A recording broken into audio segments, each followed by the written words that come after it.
All of a sudden, Riley's lifeless body started to move. In a matter of seconds, he turned into some weird vine tornado.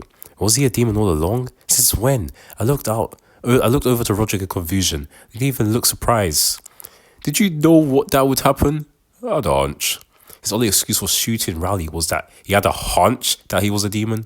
I was going to slap him in the face, but someone spoke. Well. Looks like you found the mole. A lot sooner than expected. Doesn't really matter though. We have you completely surrounded. It was the guy we met at the police department. Roderick whispered to me to call everyone for backup. After I did, he told me to get ready for an absolute bloodbath. Things were about to get messy. I swear I could see a tumbleweed.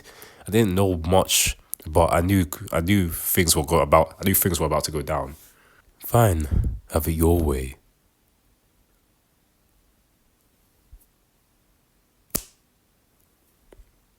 Wait, he's mine.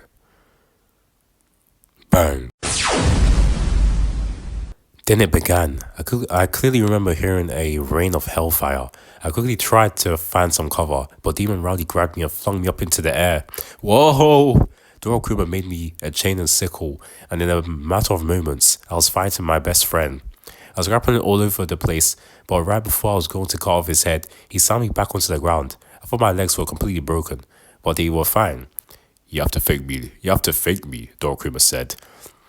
I was back in the fight. However, when I got up, I had a new challenger. It was the knight from before. I looked at him with fire in my eyes and said that this time would be completely different. He immediately drew his sword.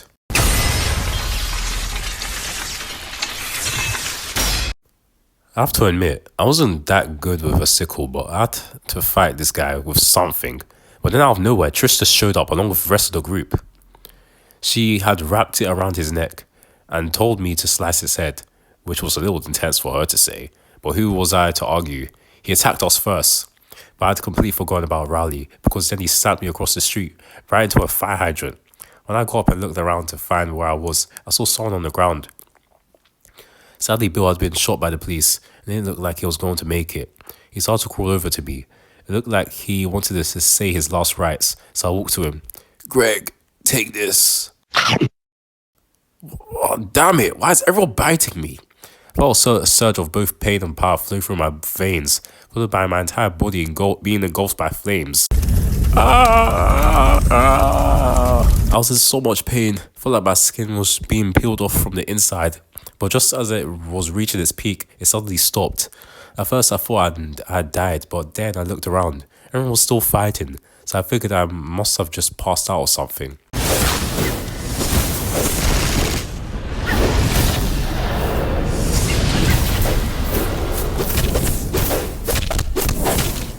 I got back to my feet and started looking for the night guy, and I eventually found him. He was still fighting Trista, and she was doing a bit better than last time, but she was still outmatched. I found a weapon from my blood, but this time remember I couldn't fight him in a sword fight because unlike him, I had no training. I made a weapon that could take advantage of the night, a whip. This wasn't an ordinary whip though, because when I created it, it burst into flames. I started to smack his shield with the whip while Trista tried to grab his sword. We were doing better than last time, but not by much. Plus, we still had to watch out for Rowley's tentacles. Yeah! Gotcha. Just when I had grabbed his shield, he let go and stabbed Tristan in the stomach. It looked like she was not going to get up for a while. However, that led to me grabbing him. The knight started to laugh, saying that there was no way I could hurt him due to his force field. But after a couple of seconds, he started to scream. I wasn't trying to hurt him directly. I was trying to melt his suit with the fire. But I didn't plan for it to bypass his defenses. But when I was about to finish him off, out of nowhere, this massive shockwave blew everyone away, and it even killed Rowley. There was so much dust everywhere that it felt hard to breathe. A few seconds after it had all cleared, I finally saw what caused that massive shockwave. This guy wrapped in cloth stood at the center of the blast. I guess this was Dynamo, the leader of our group. And right below him was Roderick, who had a hole straight through his stomach. Although from the looks of it, it didn't look like he was going to die. It seemed that he was just knocked out. I ran over there to try and help Roderick out of there, because it looked like they were about to get thrown down. Although from the looks of it, it didn't even look like he was going to die. It seemed that he was just knocked out. Wait, did I just read this? Yeah.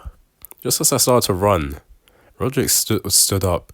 At first, I thought he had woken up, but I saw that his eyes were white. Suddenly, everyone stood up and started to run at the exterminator guy. From the looks of it, this must be Dynamo's ability. Even Bill was running, even though he had died several minutes ago. Even Stranger was the. Even Strangers was. Even stranger was that. Oh, even stranger was that even the police and the other exterminators were attacking him. It started to affect me as well. But instead of my body fighting him, it turned toward the bottom of Surrey Street. I couldn't believe what I saw down there. They had brought the whole damn militia. I was scared because I thought Dynamo was going to have the tanks blow me to bits. But it turned out he had other intentions. While I was doing that, however, Dynamo's attack wasn't going so well. Sorry. Most of our guys were torn to shreds, while the police and army were in way better condition. It looked like Dynamo was losing the fight, and I think he realized it too. Within a second, he had thrown everyone towards me. I guess he wanted me to take everyone to safety. I had no idea what to do, so I asked Dorokuma what to do, and to my surprise, he gave me a pair of wings. I never knew I could fly with blood. I asked Dorokuma why he didn't tell me I could do this earlier, and all he said was that he didn't want to get arrested, which is understandable. So just like that, I attached everyone to bloody ropes and we took off back to the secret base.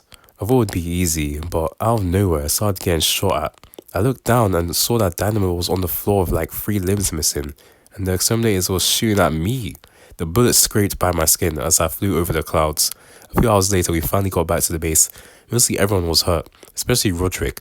Dynamo got captured though, so that's not good.